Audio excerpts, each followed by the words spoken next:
How's it hanging, everybody? Welcome back to Tag Team, the Pokemon Trading Card Game's premier podcasting trio. My name is Riley Hulbert, joined, as always, by my good friends, Mr. Andrew Mahone, and potential Azuki TCG champion, JW Kriewall? Question mark? Folks, how are we doing today? Oh, I'm doing well, Riley. Finally got to get back into the office for a full day of editing because this past week has been pretty hectic as our babysitter, Natalie's mom, who usually watches our son during the work week, has been out with the flu for the last 8 days or so. So Natalie and I have been kind of trading shifts, me more so, because I have a very flexible line of employment. But yeah, we've been just, trading off, watching our son, and it's been awesome because we've done a lot of really fun stuff, like gone on hikes and splashed in puddles and done all sorts of silly stuff outside. Okay. Yeah, lots of nice rainy weather, and he loves to go outside. So like for me, it's like, all right, rain, whatever, dude, put your rain jacket on. We're gonna go march around, get filthy. That's the activity, right?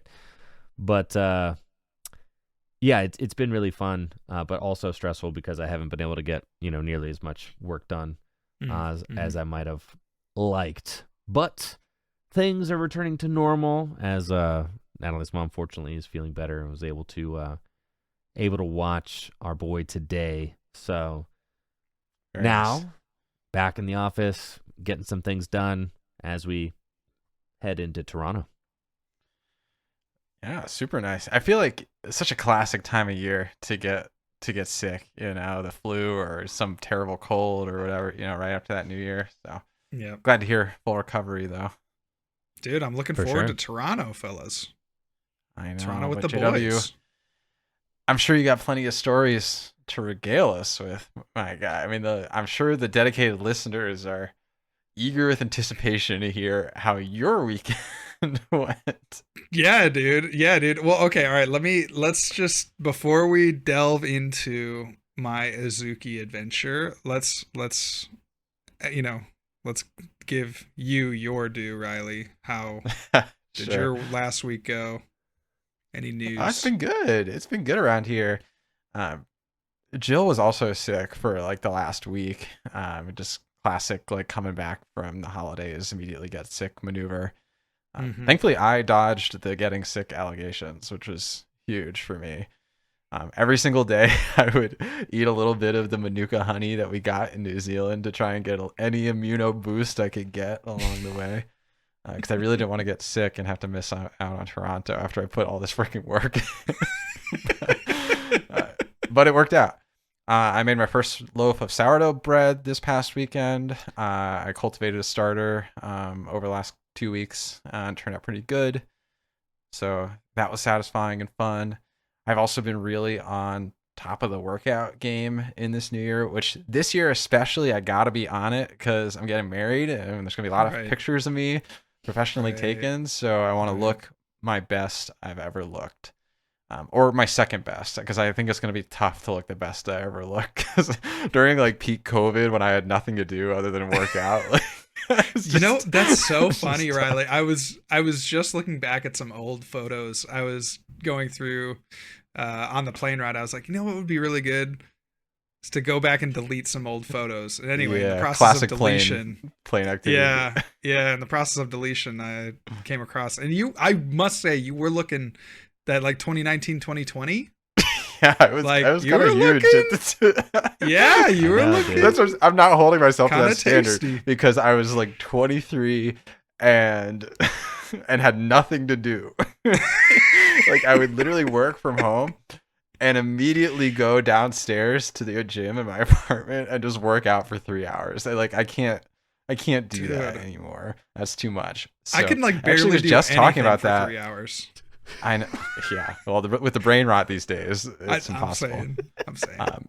I was actually talking about this with a friend of ours, Otto, not that long ago. We were on the phone chit chatting, and I was like, I know you keeping up with the working out stuff. He's like, nah, are you? Like, nah.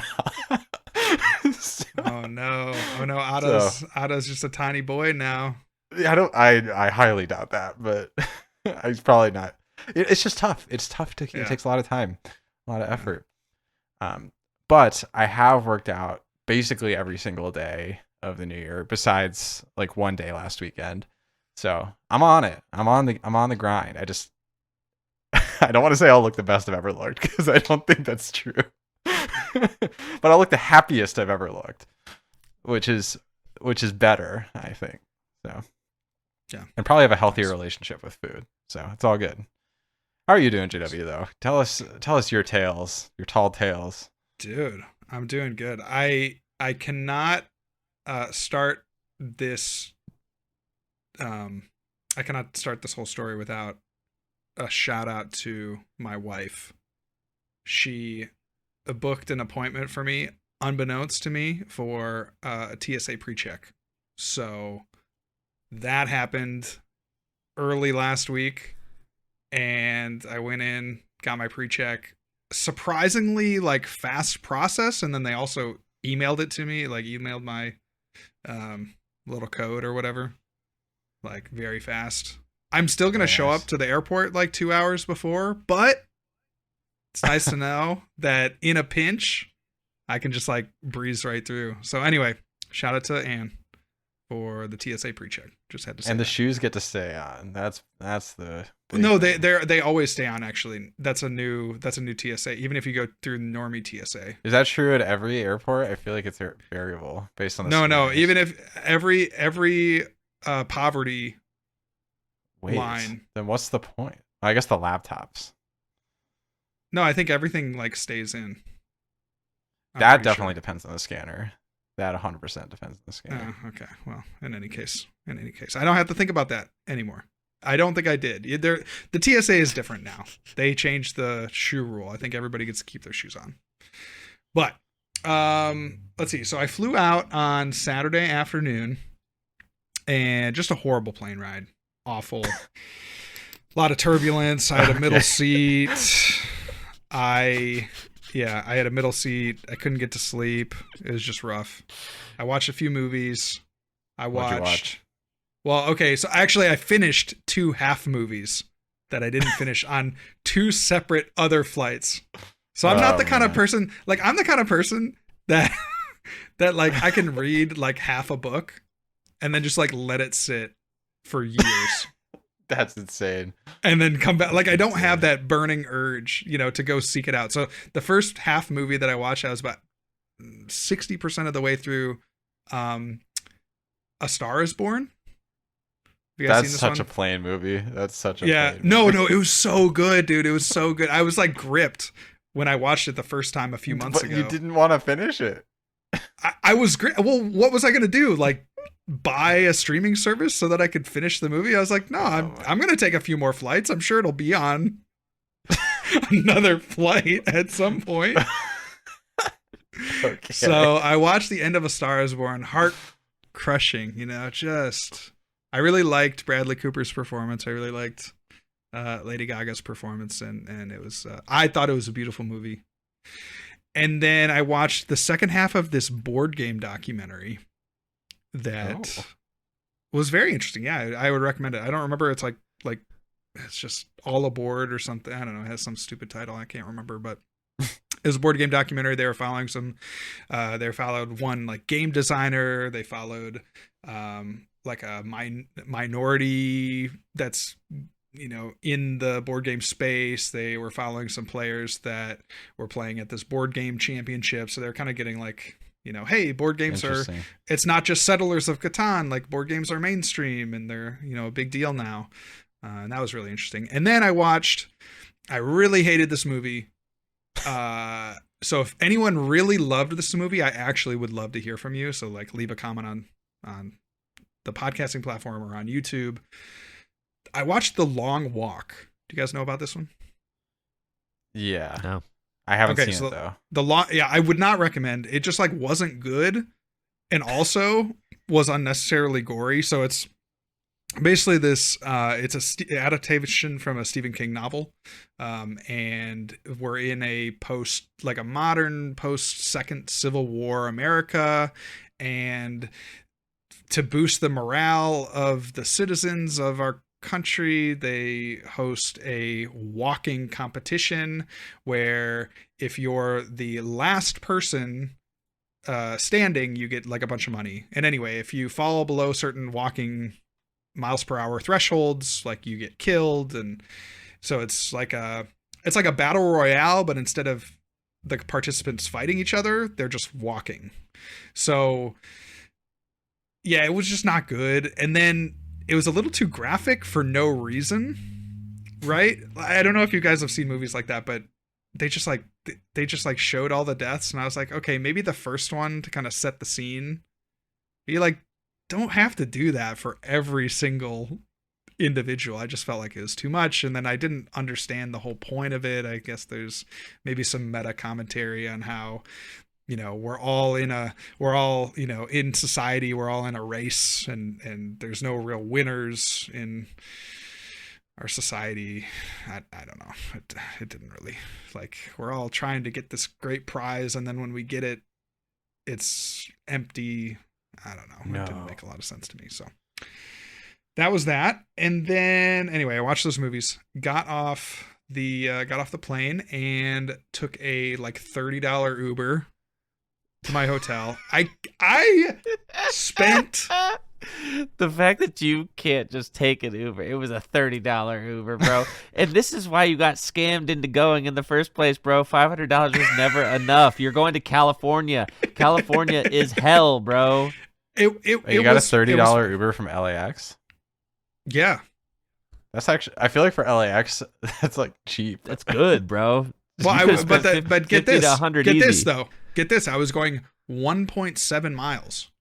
Yeah, well, I literally thought about walking it. I was like, you could have walked. I was like, it's a mile. Yeah, it's like 1.7 miles. Like you cannot walk anywhere. It's like an hour and LAX. 20 minutes. Like, I definitely considered it. So anyway, got to the hotel. Hotel was amazing. They gave me this like corner room, and those hotels that they're just like so big that, and then they don't use all of the space, so it's just kind of like the bed's in the corner, and then you just have this massive open space in the middle, and you're like, well, maybe like a desk and chair could have gone here, or sure, something could have been placed here to like. It was one of those kinds of rooms. It was like so big that you're like, well, did they really use the space well enough? I don't know. Anyway, got to the hotel. It was awesome. The shower was amazing. Perfect water pressure. It was like I was being hugged. So that was a real highlight of the trip. Anyway, I get in at about 3-ish. I walk over to the grocery store. I get myself some dinner. And then I have a decision to make. I obviously am aware of the Uber situation. And yet I need some practice with my deck. So I'm like, okay, can I make it to locals? They were having a local tournament on Saturday to kind of, prep for the invitational.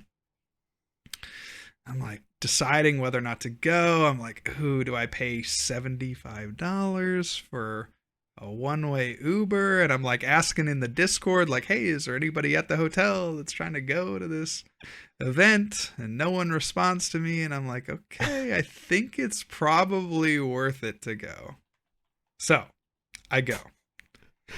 And this store, and I met the owner. The owner's a really cool guy. But anyway, the story of this store is it used to be a smoke shop for about 12 years.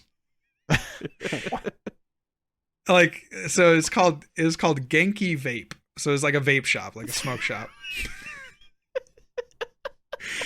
and the store owner was talking about it there.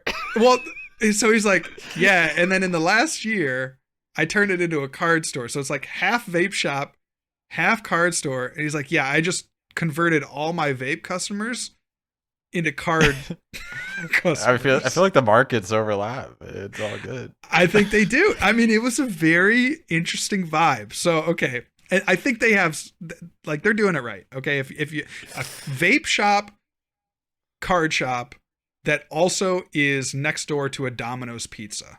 I think this is just the perfect, like, this is like, you know. Can't sanction a Pokemon event there, but, you know.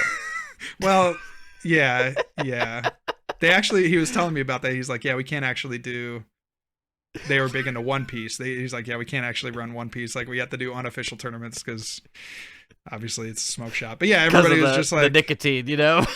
Yeah.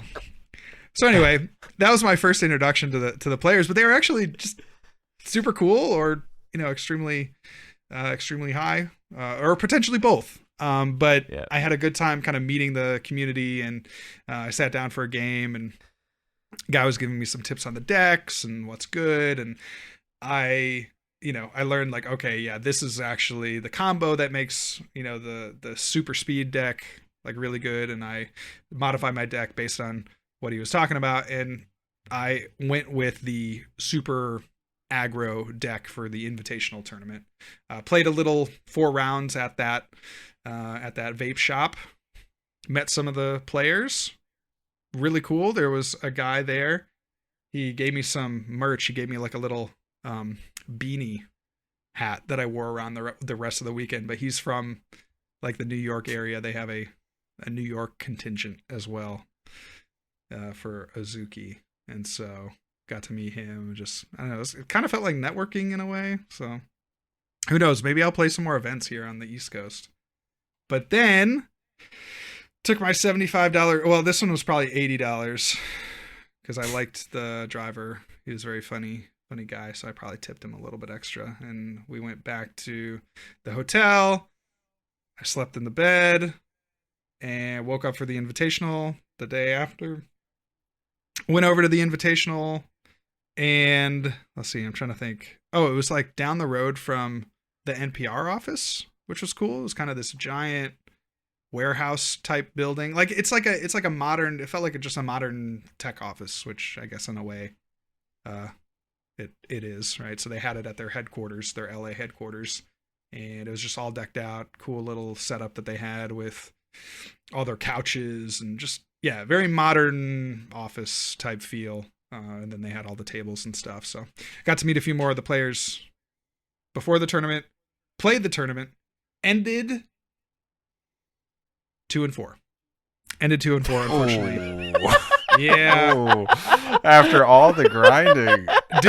Dude. Okay, well, I like, realistically, I probably should have ended 3-3. I made a pretty bad misplay in my last round that was only punished if they have a very like unlikely set of cards, but they had those cards, and so it was just kind of one of those situations. But 2-4, all my losses apparently, and this is something that I learned at the invitational and I guess at the vape shop the night before, is that going second in this game is really, really bad because you just don't ramp as fast, right? Obviously you're getting in, you know, basically you're getting 1 additional energy every turn, and you just don't ramp as fast, and your opponent can put on more pressure early. And so going second is just like a pretty, they feel that it's pretty imbalanced right now, the community members.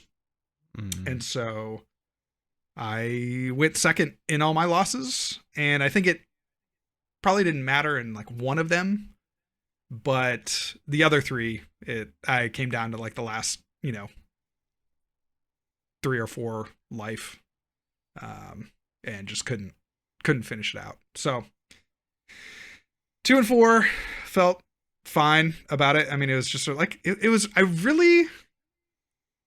really wasn't sure if everyone was very nice or if it was some type of cult behavior. What do you mean?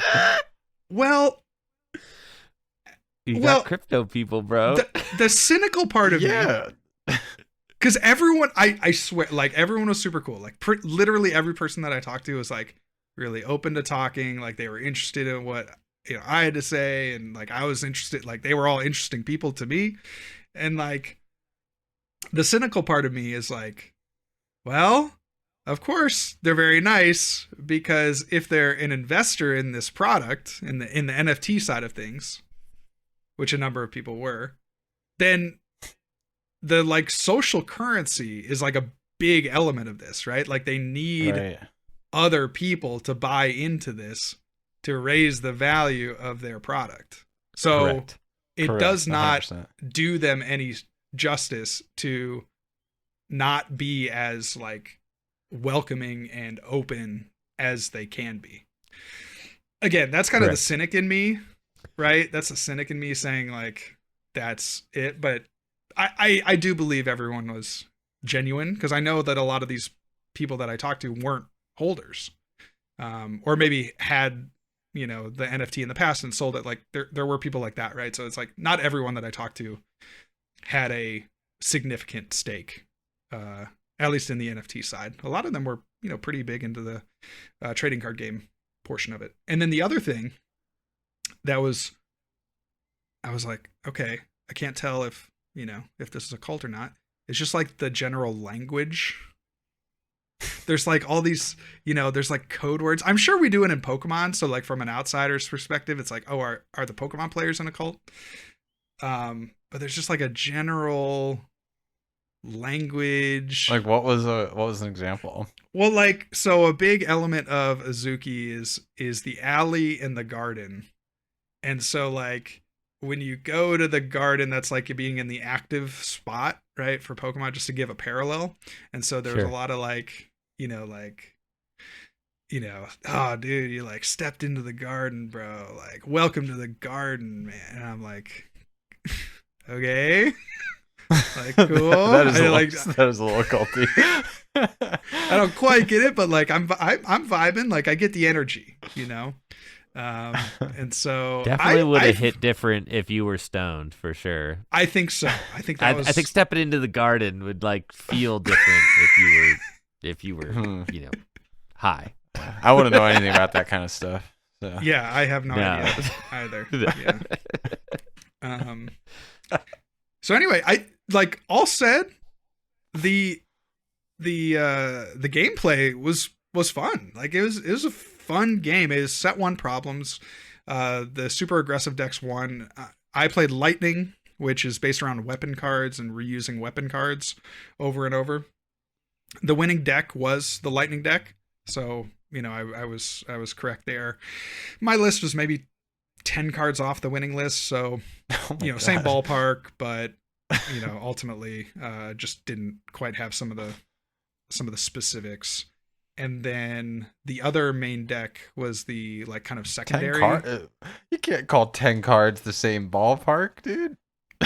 What? 20%. 20. I was 80% correct. Yeah, I'm with JW on this one. Going into an unknown card game, you're in the same ballpark. Unknown card game. Now in Pokemon, 10 cards is a lot. Literally, like, dude, like like that's fine. There are no posted deck lists. There are no posted You're in the deck ballpark lists. in the sense that you played the archetype. But your list. No, dude. No. I'm sorry. Okay. Not to mention there's no basic energy, so like, it's a higher percentage than a Pokemon deck. I gotta keep it real just because I love you so much, man. That's just okay. All right. And then the other deck that won, that did well, I had 6 of the top 8 placements, was the Fire deck. And this one was interesting. It like the big thing with the Fire deck, it's like if you can get, it's kind of an aggro deck and it's kind of a ramp deck. There's a lot of spells that can like they damage. The whole shtick of the Fire deck is like you damage your own guys to do more damage. So you leave yourself kind of vulnerable at certain points, but you're able to just like put on a lot of pressure on your opponent. And in the end game, this got me, I think 2 of the games that I played against Fire is like they have this big sweeper that's unblockable that hits for 7. That's like a third of your life. So basically if they make it to that point and you haven't won, they can just win. Your broken Earth deck that you thought was broken, not represented at all. The Earth deck seemed close. It was definitely like the 3rd best deck on the day. Like very easily the third best deck on the day. But yeah, the Earth deck didn't perform. So I'm glad I pivoted to kind of the low maintenance deck. It was funny, all the Pokemon players ended up playing this lightning deck. So like Rahul was there, Rahul Reddy was there. He also went 2-4. And Sneaker Talk was there, and he went 2-4. Just airing out these guys' laundry with their. Well, I don't know. They don't care. You weren't alone down there. I get it. I know. So all said and done, it was an interesting game. I'm really happy I went. It was a fun little adventure. The guys are cool. Like, again, I have this like cynical side to me, and then I have like, if I take them at face value, like it was a really chill time. I had a great time meeting the guys. I followed some of them back on Twitter. I felt like some of them had really interesting things to say. It felt kind of like networking in a way. Yeah, I mean, I got a couple questions. It was cool. It was cool. Did you see any other content creators or Pokemon people that you knew or recognized there? Well, the Pokemon players, I said, yeah. Yeah, who? Like, was Rahul there? Rahul. Yeah, that's what I said. Yeah, he was 2-4. Oh, I didn't. Oh, he went 2-4 as well? Yeah. Yeah, Rahul and Sneaker Talk and JW were all there and went 2-4 each. Exactly. You all went 2-4? Yeah. Oh my god. Yeah. Well, there were no posted deck lists, and there is exactly one gameplay video. So I know. Yeah. So there was one interaction that it was even more broken than I originally had understood it, was that there's a text that's on play. So normally when I think of on play, it's like when you play it from your hand, right? So that would be like a one-time effect. But in that game, on play is also from the discard pile. So there's like a few different weapons that can do increased damage on play. And so Ann and I were playing, a couple weeks ago, and we read on play and we're like, oh, that has to only work when you physically play the card from your hand to an entity. Because otherwise that'd just be so insane if you could, because you're recycling all these weapons, and getting the on-play effects from the discard pile is kind of foreign to Pokemon players. But yeah, that's how it worked. And so, anyway. All right. So yes. Next question. Yeah, go ahead. Okay. I'm tracking close to $200 worth of Ubers so far, maybe more, because you had to go back to the airport. You were given a $500 stipend for the weekend. Surely you consumed food or something. Right. What was it worth it? I mean, if we're talking pure profit, yeah, I profited. Yeah, but like, was it worth it? Was it worth it? Let's see. You know what? California for a weekend. The only downside it wasn't was even for a weekend, bro. When did you fly home? You were there for a day. Well, then maybe he plays more into my favor. That's so part of me is asking, was it worth it? But don't act like this was some vacation, bro. You like flew in, $70 Uber to vape shop, $70 Uber back, go to event. Like, don't play it up like, oh, I got a free vacation. No, you didn't, bro. No, you freaking didn't. We heard business. Every single Strictly thing that business, you did, bro. Yeah. Vape shop at all, and now I'm asking you, was it worth it?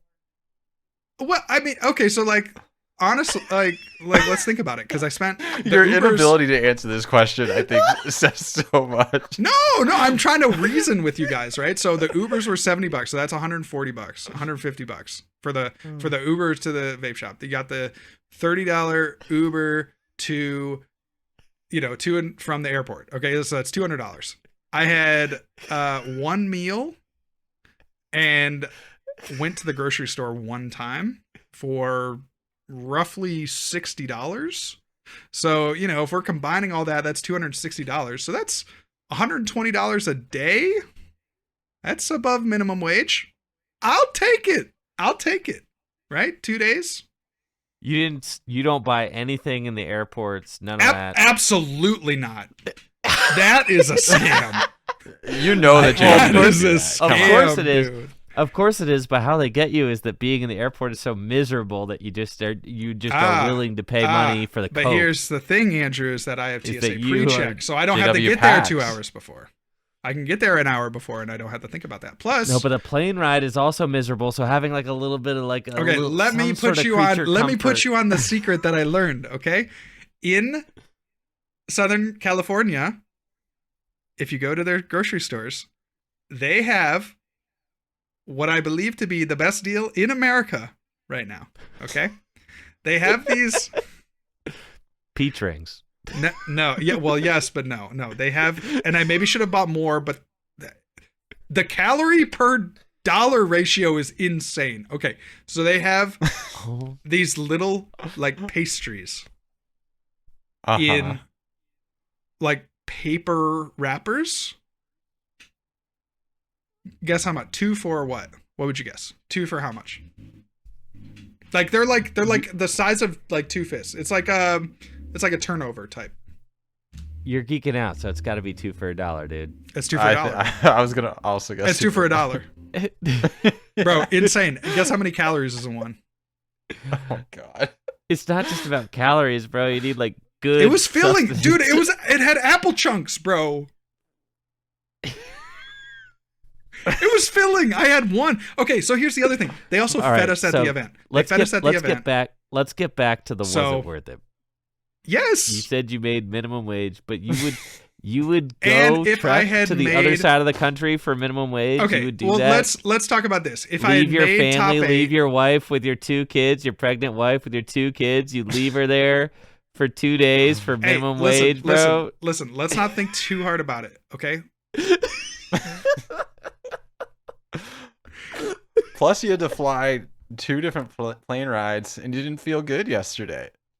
Well, it's just, you know how traveling works. You know, I To want to go spend 2 time with my wife for. and- Listen, if I had won You're the gonna tournament, defend it.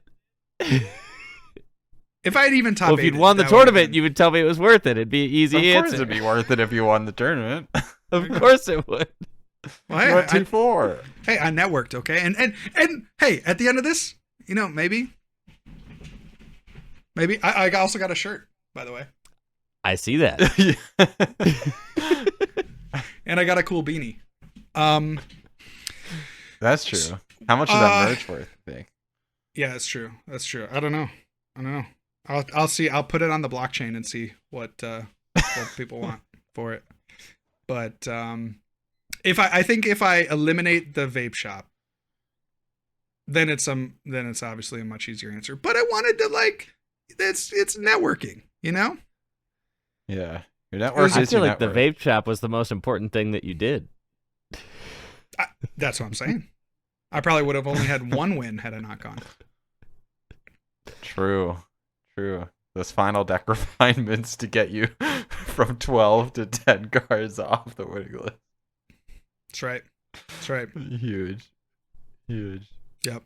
So all in all, great week. Thanks, Suzuki, for the weekend. Hope to run it back. You know, when I saw the video you posted on YouTube, I knew that you lost like crazy.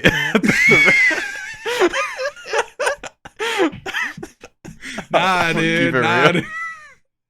I'll keep it real.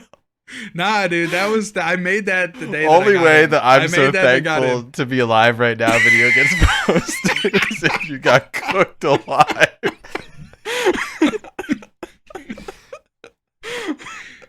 No. That I made that the day I landed, but yeah. Anyway, that's good lore. Yeah, on my main channel. Gotta be posting. Anyway. Oh man. Yep. Thank you to Azuki. That was a fun little side quest. For all those people that have just hated this little arc, it is finally over for now. Until JW picks up his next Griff TCG. Dude, For stop. minimum wage. You just wait. Literally, that's. I can't believe you said that. I cannot believe you said that, bro. Wow. How dare you? How dare you? JW would pick up a Griff TCG for $50 and a lighter, dude. How dare you? Okay, they were genuine. A bus pass. Listen, they were. I met some cool people, bro. Listen, of course you did. You can't put a price on friendship. Okay, so was it worth it to meet a couple of friends? Yeah, absolutely. You know what? I'm going to reframe it. I'm not even going to put it in money terms. I'm going to put it in relationship terms. I'm going to put it in friend terms. Okay. And I'm going to say Respect. Unequivocally yes. All right. Unequivocally. You look like you just dropped the biggest mic of all time, or at least you think you did. So you would do it again next month? I'd have to talk to Ann about it. You just said unequivocally yes. Unequivocally. It was worth it. Will it be worth it? What will? That's the question. Those are two different questions. To be fair. Okay. All right. All right. That's fair. That's fair. You may get diminishing returns on the friendship connections. I get it. Okay. That's true. I mean, there's always Discord. Now that we met in person, there's always Discord, right? Yeah, right. So. Yep. That's facts. For sure. Okay. Well, I guess congrats, JW, on unequivocal success. So true. It's hard to argue. Hard to argue. I'd say that's a bulletproof Listen. right Here's okay. Sorry, I'm just thinking about this now. Here's my last argument on this. Talking about value. What's the value going this weekend to Toronto? I ask myself that all the time, bro. So checkmate, okay? Checkmate. Well, I'm going. I had to pay for my hotel in Toronto. Yup. I had to pay to enter the event. Yeah. I don't get invited for free. I get prepaid from Azuki, so. And you're still gonna go 2-4. It's like, what's even the point?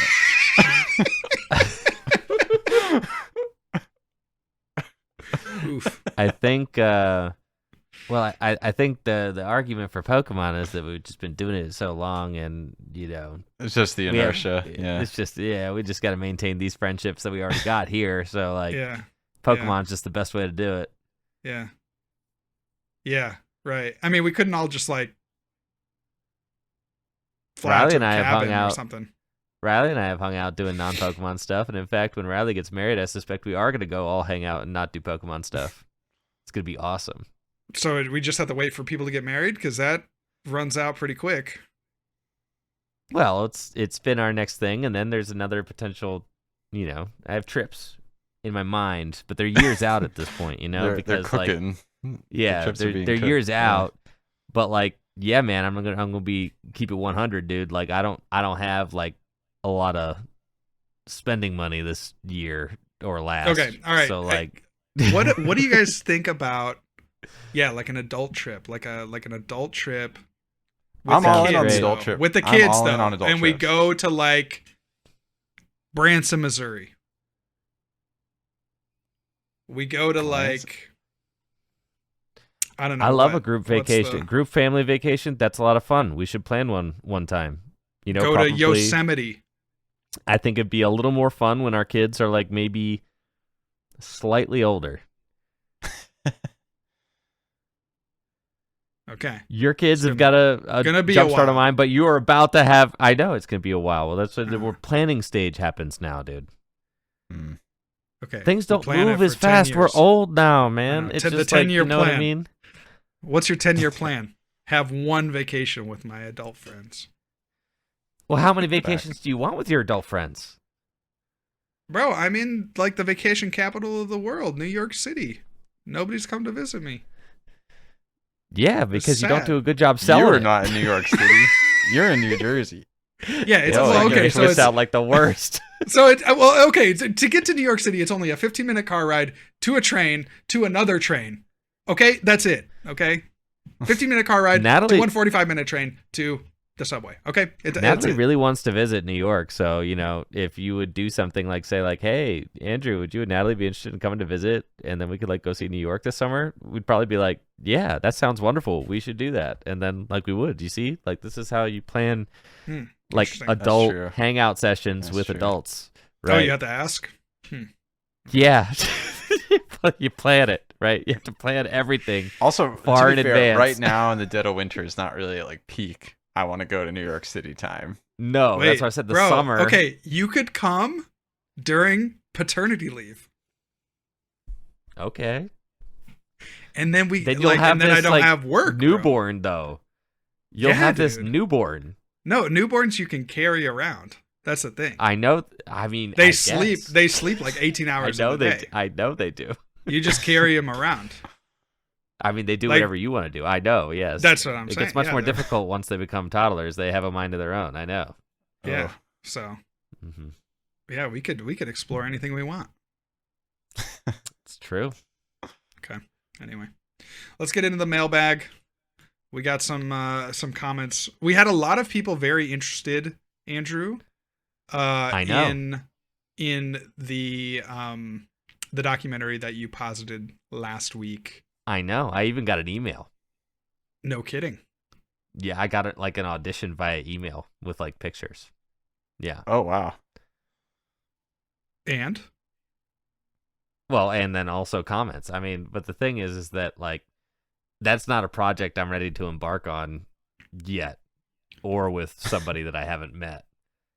So like, I'm not like taking auditions for that project. I'm excited. I'm happy that people were excited about the possibility of it, but like that is just one of those many ideas that I have that's just like kind of brewing, and I'm not like ready to make action plans on it.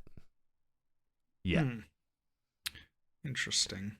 But I was stoked to see that so many people were willing to offer themselves up to be the feature. That was pretty sick. Dude, Loke, think I could be your guy for this doc. JLC 53. Write him down, man. Write him down. Let's see. Here, Leo TCG. I'm down for the doc.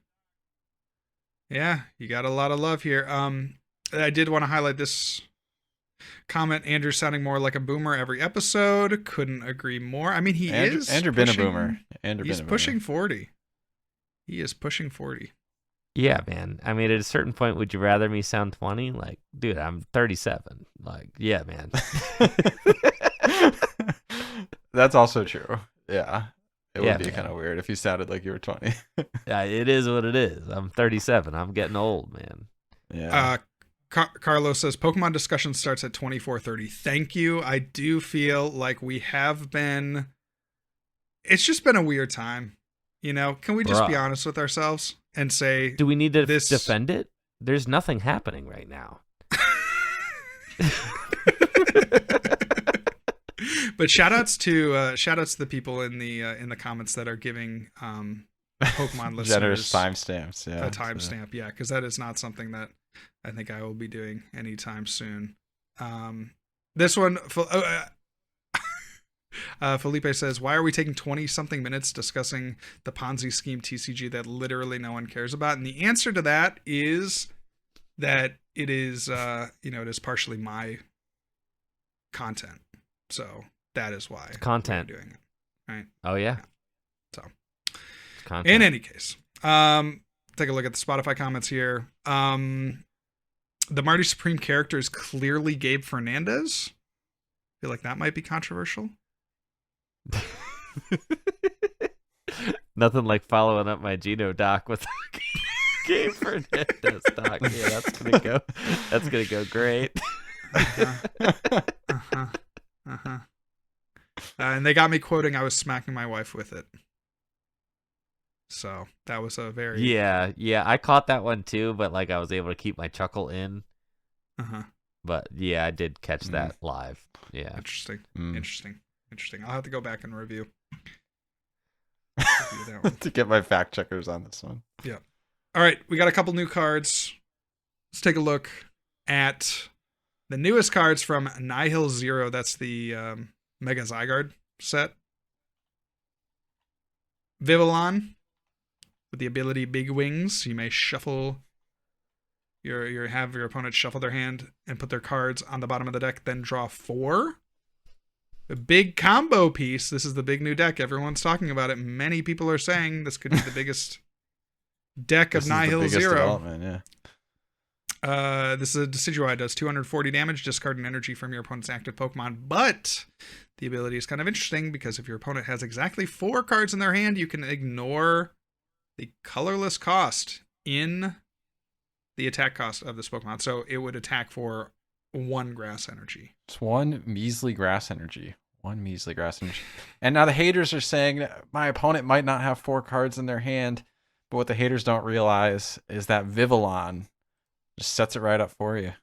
Right up for now, you. And you can JW, literally get them both out in the same turn. You posted a post on X, the Everything application, regarding this card. I did. Can we pull that up? Yeah, I think we can. It's certainly we ought possible. to. We have the technology for this. Yeah, Jamie, pull this one up. Yeah. I saw you type Twitter in that search bar. Bro, I'd be typing. This is actually the Everything app. No, I'd be typing Twitter. They still haven't changed. No, they can't change me. Yep. If you want to check to see if your friend truly understands the Pokemon TCG, show them this card and have them guess whether it's good or bad. And what were your comments like? Not bad. What were your comments like on this? I didn't read them. Well, okay, so let me just kind of get you in my mindset for this post. Is you really, when you're posting on social media, it's very important that you're able to include both sides, right? You want to make both sides of an argument either feel like they're right, or you want to inflame one side of the argument to the point that they interact. Okay? This is social media, right? This is your brain is so rotted, bro. He's kind of cooking. No, it's strategy. Yeah. It's strategy. I know it's strategy, but the fact that you post on your main personal account with strategy is just you're indebted to being fried. You're so into being fried that you've adopted the being fried into your own performance on social media now. You're about it.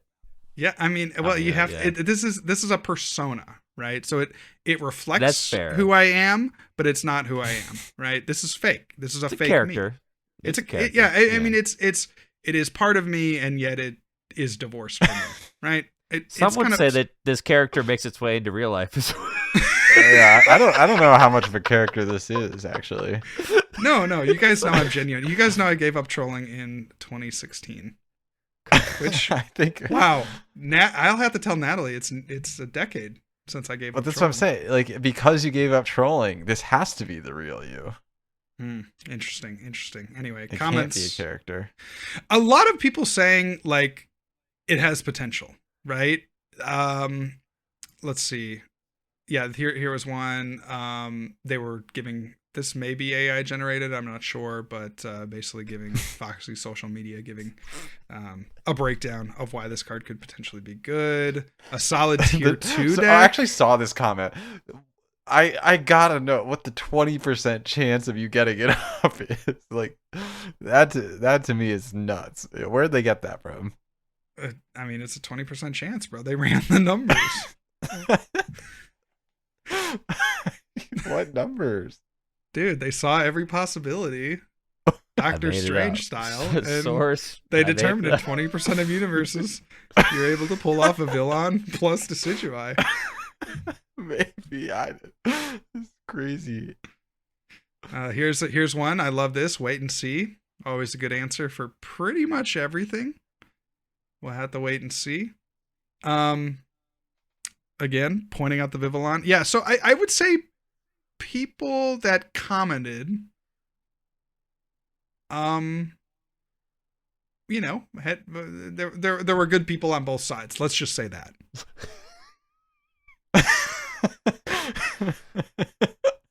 I mean, it's and this is why we spend so much time talking about the Azuki TCGs, because literally our biggest Pokemon news is Decidueye EX, and this card is horrendous. I'm not sorry. It's bad.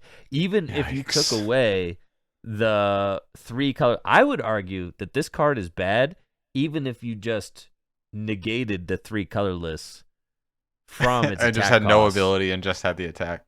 Yes, Yeah. it's still bad because it's stage 2, doing 240 damage for 1 energy is still just not as good as Dragapult. That's just not as good. Yeah. He's kind of spitting. Yeah, and then That's the what I'm saying. pre-evos, like I think there were some people were really hyping up the pre-evos because you could play Yeah. them with Relicanth, right? So you got Phaser Shot on the Dartrix to do 90 damage to one of your opponent's Pokemon, and then you also have Tackle on the Rowlet to do 30 damage. Don't care. Thank God I Just could not tackle as for good. free.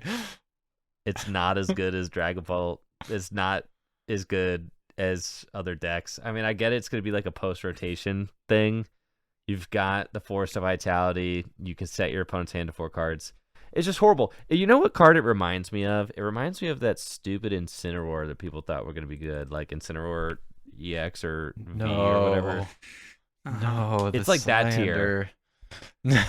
It's that tier. And people like when that card came out, yeah, it was Incineroar EX. When that card came out, yeah, pull it up, bro. I'm gonna. It's literally like the same thing. And when that card came out, people were like, "Oh yeah, Incineroar, oh, like it's gonna be sick." Like, bro, is it not like the same card, dude? It kind of is. Wow. Wow. Yeah, the attacks used by this Pokemon cost a colorless less for each of your opponent's bench Pokemon. I would argue that Incineroar is better. Yeah, because everybody be having bench Pokemon. Not everybody be having 4 cards. Man.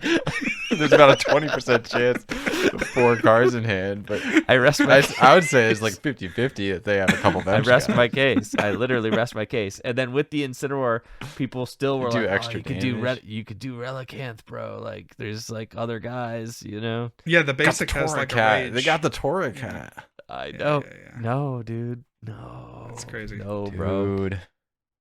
So Okay. obviously, JW, your post when you posted on X, the Everything application, you were saying if you want to check to see if your friend truly understands the Pokemon TCG, show them this card and have them guess whether it's good or bad. You intentionally left that vague and didn't reveal the side of the fence that you were on. Yeah. But ball it's knowers important. all know that you are flaming people who think this card is good. I'm not flaming them. I am exposing their flawed logic. I'm exposing them. Oh man. So all right. So that's that. Cool. Okay.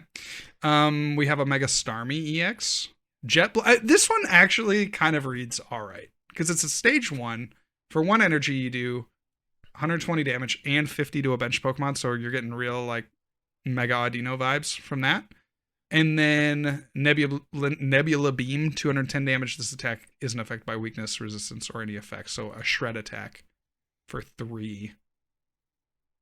This kind of reads like not the worst card I've ever seen. This seems like it has some promise. Definitely seems better than Decidueye. I'll give you that.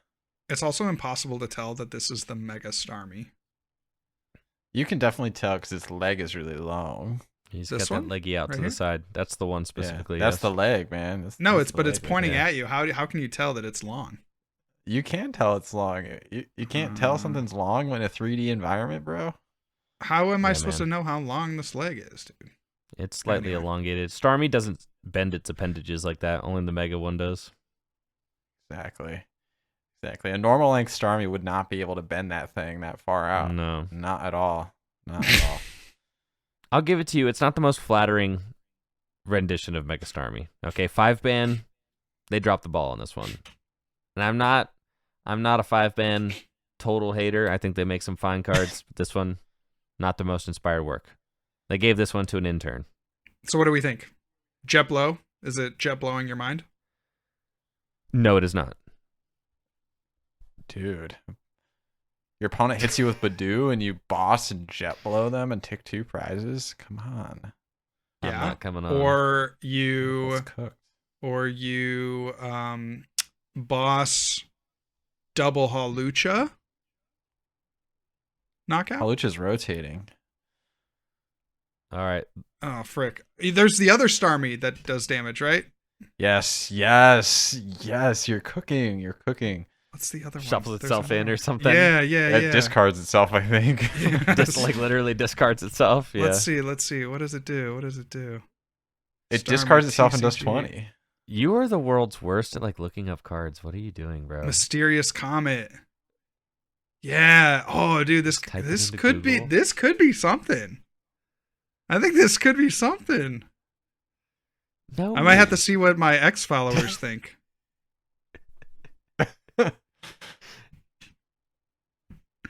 Anyway, no, Crazy that's LDF The material right there. The real thing that we forgot to mention while talking about Decidueye EX is the new grow energy, the grower energy. I don't like I don't like grow energy.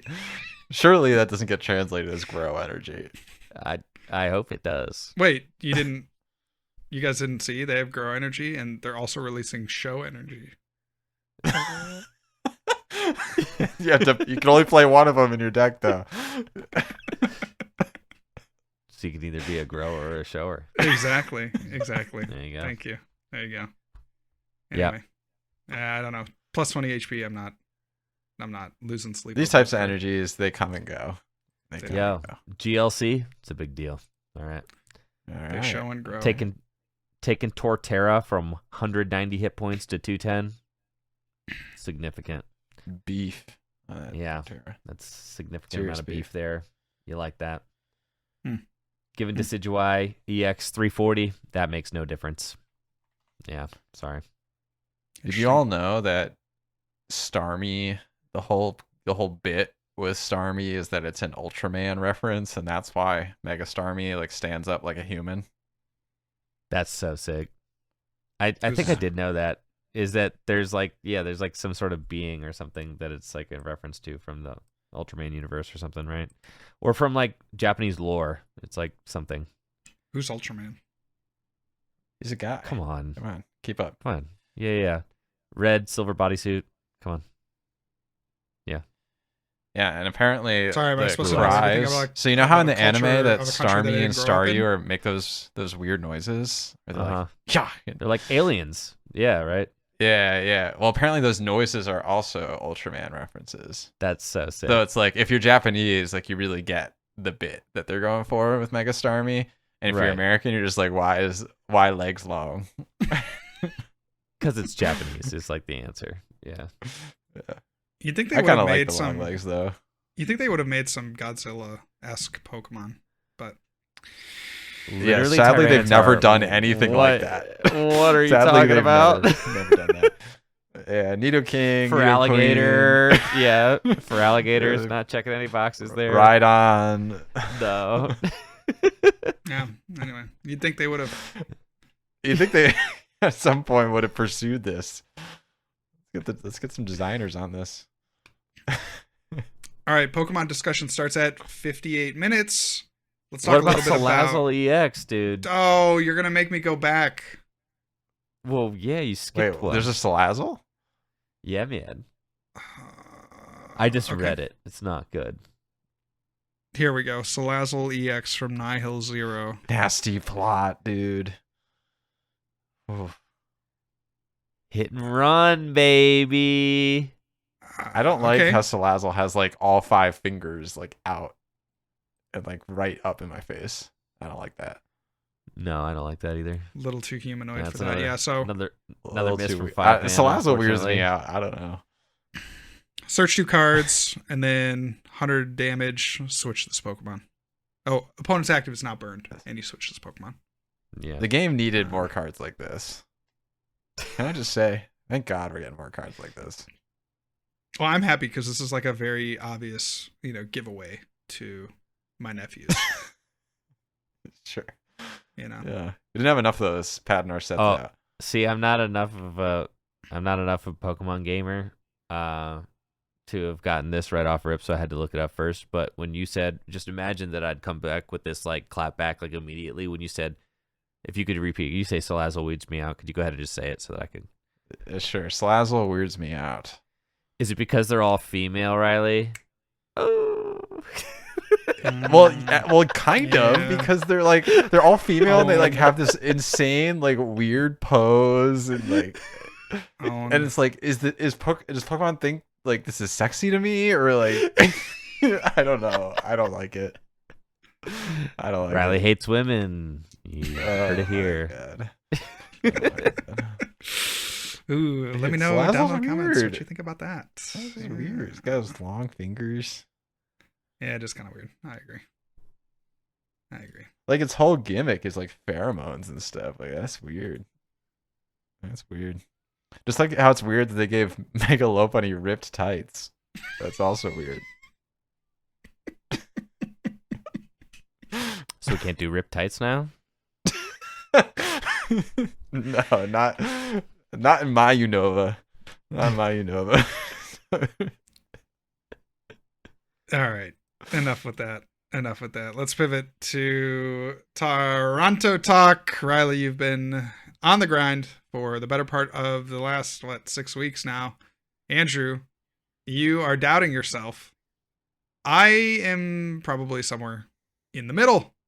Toronto, of course, this weekend, the boys are driving up or flying in Friday night to compete. And I just want to get your guys' thoughts on where you are heading into the event. Riley, what do you see as the major threats of this tournament, and how have you been preparing? Yeah, I mean, I think this is a 4-deck event, like we've been saying. Charizard, Goldango, Gardevoir, Dragapult, Big Four. Of those, I think Charizard is in the best metagame position right now. It doesn't necessarily mean it'll be the most popular. I think Goldango will be the most popular, but I would not be surprised at all to see Charizard like really crowding up at those top tables. It has really good Goldango matchup and has a good has a good Gardevoir matchup, both. And I feel like it's a really skill expressive archetype right now, and being able to like really route your games thoughtfully, and even just the deck list inclusions can make a huge difference in the deck. So to me, Charizard's kind of like the deck to beat right now. That's where I put a lot of my time over the last couple weeks practicing with Gardevoir, is trying to like understand my lines better in Charizard matchup and make sure I can bring it like as close to 50-50 as possible. I do feel pretty good about that, to be honest. Like I feel like I've got my lines as good as I can. But yeah, man, that deck is terrifying. That deck is absolutely terrifying. I think if I was sitting across from anything, I would be most scared playing a Charizard personally. Obviously, that comes with the like angle of I'm playing Gardevoir, but yeah. Well, I think it does so much. You know, yeah, you of can any like of the instantly decks, lose games. Yeah, I was going to say, of any of the decks, they have the most pop-off potential, right? You know, Rare Candy, Pidgeot, Rare Candy Charizard, plus a Hand Disruption supporter, or, you know, late game, Rare Candy Charizard into a Chi-Yu and then Briar or something. You know, I mean, they just have so many options and so many ways to route their games. And I agree with you. It is one of the scariest decks to be playing against right now. Oh, yeah, dude. I mean, like, I was having a great time on ladder last week with Goldango. And then this week, it's just been Charizard this, Chi-Yu that, like, every other round. And I feel like I'm just getting spanked out here. And it's horrendous. And the last thing I want to do is roll up to Toronto if it's just going to be infested with Charizard decks. So what do? I'm feeling like I'm getting cold feet, but, like, I also want to double or triple down. You know, if you look at like the online tournament results this week, it's not a lot of Goldango up there, a lot of Charizard up there, a lot of Dragapult. Dragapult is my second choice. I feel like I've deduced that Dragapult is actually the second easiest deck in the format to play behind Goldango. You would think that Dragapult is like very difficult. It's not that bad. The decision tree is pretty linear. I mean, there are some late game situations that crop up that are unusual, but by and large, like your first, 4 turns are pretty much the same no matter the matchup. Yep. And the nice thing about Dragapult as well is that the list is pretty much just public domain at this point. Yeah. So you just play that, and then you can find information on how to play Dragapult very readily, like out there, because the list is just hammered out. So like, you could ask any Dragapult head about what you do in any situation, and they'll be able to regurgitate that to you because like it's been played the same for months now. So yeah, that's something that I'm kind of dealing with right here. I really want to play Goldengo. I've wanted to play Goldengo for a long time, so I'm thinking like, is there a way that I can patch up Charizard? Do I throw Rocket's Towers in there? I could do that. Bro, I was playing with 2 Rocket's Watchtowers for a little while in my Goldengo deck just to try and patch up. But I mean, it is so sick when you just put one of them things down and they just like that the whole deck falls apart. That's nice. I mean, but then you do with the thing with the Watchtower is that you do get a better like win rate into the Charizard Noctowl decks, and then the Terrabox decks, which are also like kind of rough for you. Terrabox, and then like you also stray if you happen. Now, I don't think I'm going to be playing against any Alakazam decks at Toronto, but good lord, are they on the ladder? Wow. So Yeah. like you also Alakazam is like stray. the most popular deck on the ladder. It is. You also like stray the Alakazam deck like crazy because like you can just stick one and then they're like, I can't do my Dunsparce with that. Yeah. My problem with But Watchtower in Goldango specifically is you don't disrupt your opponent's hand at all. So I feel like I No. would want to play it with like an Iono or something. No, But you're just then, slamming it are you down. Well, playing that's why you gotta Iono play and 2. Dang- No, that's why you're playing 2. Because you just are saying like, I'm just gonna slam them down, and one of the times it'll stick, right? Because like the thing is if you just stick it once, then you win. Because Yeah, I mean, but looking at this, But that might win you a game. But if your opponent knows you're playing that, right, they'll just hold their hand won't be disruptive. They'll hold their Erasio in their hand and be chilling. So like you could cheese maybe a game. You might cheese a game. Yeah. And then the other 2 games they'll play around it. So that's why I don't really like it in Dango. So we need 4. Yes. Yes, now you're getting it. Yeah, for a matchup you might see once or twice over the course of the weekend. So then that's the more rational side of me is like just double down, bro. You're gonna just cheese one Charizard, you'll lose to the rest. Yeah. But God, after Toronto, after not Toronto, after where were we? Milwaukee. After Milwaukee and playing against all those like Saraledge decks that were just like kind of the flavor of the week that week, like that was so incredibly annoying. And I'm wondering if like Charizard's kind of on that right now. So I think it's gonna be a pretty wide field in Toronto, to be honest. I don't know. Like you can have days where you hit 3 of anything, right? But like yeah, it just is what it is. It's experience in card games. Yeah, just play it. I don't think you have anything to worry about with Goldango because the Charizard matchup, you can play around the Briar.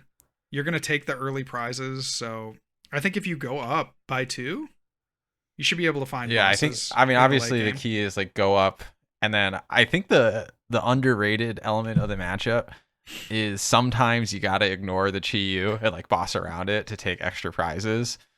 Even if it means that Chi-Yu is going to kick your butt again next turn, Yeah. That's like the secret sauce that sometimes you got to boss around the Chi-Yu to dodge Briar shenanigans. 100%. Yeah. I feel like they just always have it, man. But sometimes, sometimes they'll be at like, I don't know, 4, you'll be at 4 or whatever, or 3, and like the Chi-Yu is kicking your butt, but you gotta actually boss the Charizard in that situation. Of course. And then they can't Briar or whatever. They do your prize map. You do your prize map, of course. But yeah, it's just things have felt bad this week. Sure. In the world of Goldengo, as opposed to the previous week where I was feeling fantastic. So I don't know. I'm gonna stream all day Wednesday.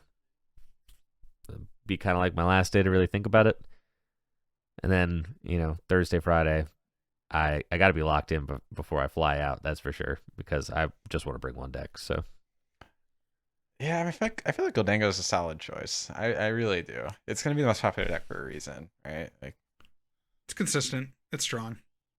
It's linear, right? But it's not a deck that I think you would regret playing. All right, what about Raging Bolt? What about Raging Bolt? Yeah. I don't think We there go are back any to redeemable qualities to Raging Bolt. No, I mean, I'm not even Doesn't trying to lose be to like a Charizard. guy. I'm not trying to be a guy there. It's just like, what are you beating? I think you're trying to be a guy a little bit. No, dude, I'm never You're trying to be a very guy. I gave inflammatory up thing being to a say. guy. I gave up being a guy in 2016, Never. like we talked about. Never. I mean, what are you You beating beat with Raging Bolt? Charizard. Beat Charizard. Okay. Let's look at the Do you? stats. Yeah, let's look at the stats here. You're losing to Alakazam, that's obvious. 50-50 into the Ceruledge. You're like maybe you have a slight advantage over the Noctowl, and you're, I guess, losing to straight Charizard. Like, these just feel like there's not enough matchup data here. The thing with to make Raging Bolt is definitive your answers. Gardevoir God, look at and those your Guardy matchups. Goldango. Your Gardevoir and Goldango matchups are unwinnable with that deck. All right. We're back off. All right. What about the Lopunny Dusknoir deck? Is that deck? That deck That deck is maybe the worst deck ever. That deck is I know, horrible. I've been on. You'll be at the record Decidueye trashing tables that. with Lopunny. Come All on. right. What if there's some spicy rogue we can cook up in the final 48 hours? So I think the spicy rogue going into the tournament that at least I've seen people like on ladder playing is Zoroark. I've seen a lot of people playing the Zoroark with the Lopunny, which I think is the Liam build. Liam Halbert. Is that the one that I saw posted on X? And then there was, and then probably, and someone then they were tweeted like, "Why did you tweet post this?" But then Why'd other you people post replied this? to him and were like, "Liam's chill with it. Liam said you could post it."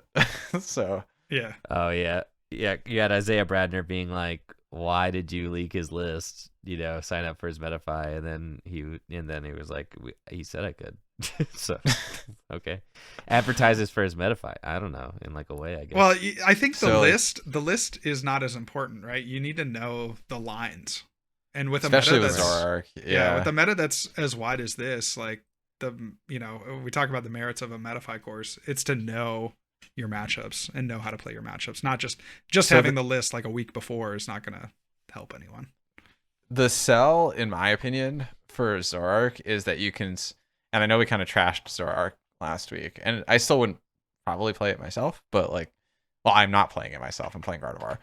But I think the sell for Zoroark is you can fit all of the techs. You can fit all the cheese techs. You can fit the Toadscruel and the Watchtowers, and try and win your matchups with those cards. And then, so when you're thinking of the big decks, right? You have Toadscruel, which is good against Goldango. You have Watchtower, which is good against Charizard, and then you're just a Dark type, which is good against Gardevoir.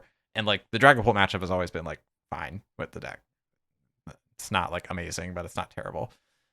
So that's the pitch in my mind for Zoroark. I feel like in practice, Zoroark doesn't always live up to the pitch. Maybe that's just me. Maybe that's also the Zoroark players I play against online aren't living up to the pitch. But I'm not into it myself.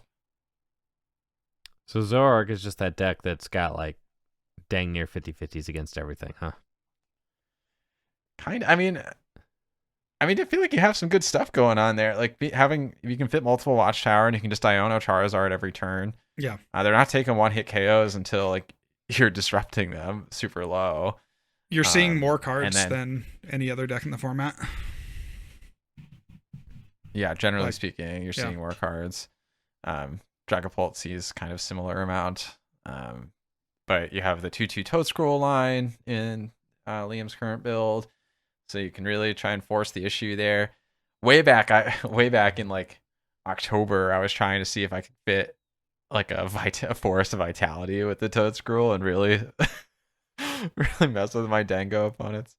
That's probably a little too cheesy, but I see the vision. I see the vision for the Zoroark. So I saw someone mention Zoroark in the mailbag. I think Zoroark's kind of the dark horse personally. Yeah.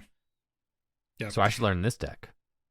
This deck seems nuts. Maybe it's harder than Dragapult. Yeah, that's fine. I don't know, Andrew. It might be a little late. little late. It's got you're Lopunny almost in it. 40. How hard could it dude. be? You're almost 40. I know. You think they're Yeah, really can't- gonna pick up Enzor? Your brain doesn't really intake new information at the same rate it used to, probably. That's facts for sure. Yeah, but Yeah. what if it did? Okay, one deck that I have been seeing a lot of is Kangaskhan Buffalon. I have probably played this deck half a dozen times in the last week on ladder. I am just seeing That's just because you're in like the 1600s. well, That's where the Kangaskhan Buffalons live. It's true. that might be true. But I mean, I don't know. It seems like when I play it, it's like, okay, if they weren't playing against my Gardevoir specifically, they would probably have a decent time, right? Like Gardevoir seems tough to beat, but I feel like the numbers are kind of here to back it up. It seems like it's had some pretty good success in the. So the interesting online thing I meta. think about Kangaskhan Buffalon in the online space is that deck punishes like poor attack choices Mhm. really, really hard, right? Like Yes. your opponent chooses the wrong time to attack or the wrong attacker to use, and just Kangaskhan instantly wins. And so every time your online Mickey opponent misplays, the Kangaskhan just wins the game. So like, yeah, it's performing decent. I feel like some of that's inflated. I do think the deck's fine. Like I think the deck is strong, but I also feel like the Guardy matchup's probably not as good as it looks. The Dango win rate seems higher than it deserves to be. No, and that's the thing. You should never swing. You never put damage on them, right? And they've got these Monkey Dory, but like the Monkey Dory should never be doing anything because you should never really be putting damage on their board for them. So, yeah. Kangaskhan Yeah, Buffalon / Goldango matchup wizard here. I agree. Yeah, never put damage on it though. You're spitting with that one. Yeah, that matchup goes crazy when you play the Watchtower, for sure. That's true. That's true. They hate that. That's true. I didn't think about that. Maybe Watchtower's the heat. Maybe Watchtower's the heat. So what do we think wins? Like what's our like top 8? I just hate predicting the top 8 because I feel like it's so volatile. But like, Well, yeah, but you kind of said it's a 4-deck meta. I think Charizard is Dusknoir the wins. favorite to win. You think I think Charizard's the Charizard's favorite? That's Yeah. crazy. I think Dragapult Dusknoir wins. Has Dragapult won anything, bro? It's about to win because Charizard's favored. But I feel like Dragapult's the weakest deck of the 4 in the meta right now. That was 2 weeks ago. No, I feel like right now it's All the weakest of the Zards. 4. Like, because you still lose to the other 3. Or like you lose to the other 2, I guess, that aren't Charizard. You lose to Gardevoir and you lose to Goldango. You could beat Goldango. I've lost. Yeah, I enough mean you can games cheese to wins Dragapult against both of those Dusknoir. matchups, Oh, yeah. but like that's not They're close enough. like it doesn't always buff out, you know? I don't know. Yeah, the Pultmore Maybe- deck maybe does need to Dragapult draw wins. really hot. I mean, it needs to draw. It needs to But I draw feel like- perfectly, for sure. I feel like in a top 8 situation, right? Dragapult needs to make it. It's not going to be just like 3 straight Charizards, maybe. Like, I guess that could happen, but I don't think that's realistic. I think realistically, like you're hitting like a Gardevoir at some point, you're hitting a Dango at some point in that top 8, maybe a Zoroark, or and then all of a sudden you drop and you lose. And mind you, Dragapult lost in the finals against Charizard in Stuttgart. That's fact. true. That is true. All right, Rocket's Watchtower is gonna win, dude. There is I no don't think world. that's I true. think that card is so bad. Like even in a deck that could abuse it with Iono, right? Like I've seen players play it in Gardevoir. Like I still think it's so bad. The value that you're getting overall is not high enough to warrant playing. I think it's that bad in card. Gardevoir. I feel like the one deck that I can justify playing it right now would be Zoroark, Yes. because it sees so many cards, because it has a lot of flexibility. Yep. I would agree with that. Okay. Well, 4-deck meta. What do you think is winning, JW? Oh, I You didn't think answer the question. I'm winning with my Gardevoir deck, obviously. Yo. I think Gardevoir is like in an underrated spot right now. As funny as that is to say, but I feel like a lot of the focus is shifting. You know, Goldango is going to be a threat, right? Players are going to be teching against that. You have some of these new decks cropping up that involve Lopunny, that involve Kangaskhan, that players are going to play because they think they're fun and interesting. You know, I'm a little worried about the rise of Charizard, but allegedly that's a decent matchup if you know your lines. And yeah, I just think Gardevoir, and specifically Stray Gardevoir, I think Gardevoir Jellicent also is kind of one of those decks that players are very prepared for in the last format, carrying over to this format. But Stray Gardevoir, I feel like, is in a bit of a sweet spot, in my opinion, right now. Yeah, I don't feel like Jellicent's like totally worth the slot right now. I feel like you could maybe justify double Frillish, but I don't think the Jellicent itself is worth the slot at the moment. Yeah, I think a lot of decks are playing as if all the Gardevoir decks are playing a Jellicent package, right? So you're seeing a lot of middle Evos, right? The Pidgeotto, double Charmeleon in the Charizard decks. Just being able to get into those without needing to use rare candy. And you're seeing players account for, with things with their techs in Goldango, account for the item lock a little bit better. Yeah. So. Yeah. Agreed. All right. I'm excited to see what happens. I feel like we've been in anticipation of this tournament for so long now. I got to turn my Pokemon brain back on. What's crazy too is they like tweeted about the rules handbook getting updated and then decided not to do it.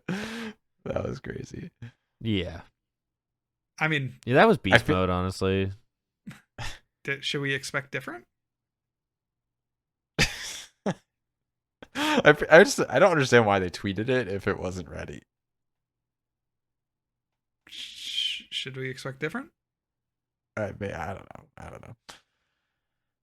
Mostly I used to bring that up because I was like mentally queuing myself up, like, okay, there's gonna be like rule changes going into Toronto that's gonna like affect the tournament somehow, the prize checking or the pace of play or whatever, and then they just decide not to do it. So that was very strange. It was a very strange, like 2-day arc. Yep, 100%. But I'm hyped, and you know what? I'm gonna win this tournament, JW. I believe anyone wins this tournament, it's me. I literally think you will be in the top, like 3% of players who have played heading into this tournament. Like the amount of games that you've played over the last month puts you in that elite company. So we'll have to see how it all plays out. I'll still get cooked though. It's all good. I know. Well, I'm waiting for the round 2, like salty. Just I'm salty. done with this game. Yeah, exactly. Yeah, that's coming for just sure. the insane, that's coming. insane round 2, round 3 salt, and just having it spiral your turn. No, the Riley move, is either the spiral or having the salt and then still going on to make day 2, but being like mad about it. Right. That's also a classic move. Yeah. Just like channel that hate. So the thing is, if I spiral out of control, there's really great food in Toronto, so it's all good. So that is true. Maybe we should try to hit a meal, get a meal together. What do you guys think?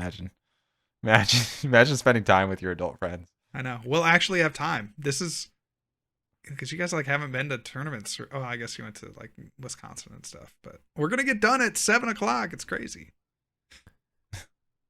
Anyway, all that to say. All right, folks. Yeah, I think we hit the end. Do you ever want to get us out of here? Yeah, thank you guys all so much for listening. Catch us over on X at Real John Walter for myself, at Smiles with Riles for Riley, and at Enjoy Friend for Andrew. Of course, the Tag Team Podcast can be found at Tag Team Podcast. Tag Team Pokemon. Tag Team Pokemon. What did I say? It doesn't matter. We'll edit that for sure. Thank you all so much for listening, and we'll catch you next time. Peace.